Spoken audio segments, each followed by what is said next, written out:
ليس في الحياة أعظم من أن نقف بين يدي الله في ذل وانكسار. إن الله يحب توبتنا، إن الله يحب رجوعنا إليه.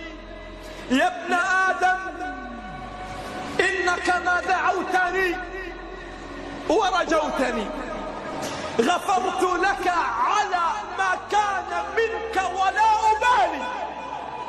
يا ابن آدم لو بلغت ذنوبك عنان السماء ثم استغفرتني لغفرت لك على ما كان منك ولا أبالي.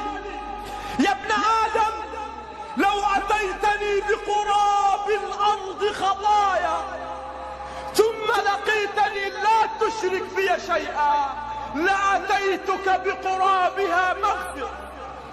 هنيئا والله، هنيئا والله للذين يبكون على ذنوبهم، للذين يبكون على أنفسهم، للذين علموا أن شمس الحياة ستغرب عما قريب، وأن الحياة مهما طالت فهي قصيرة، وأن الحياة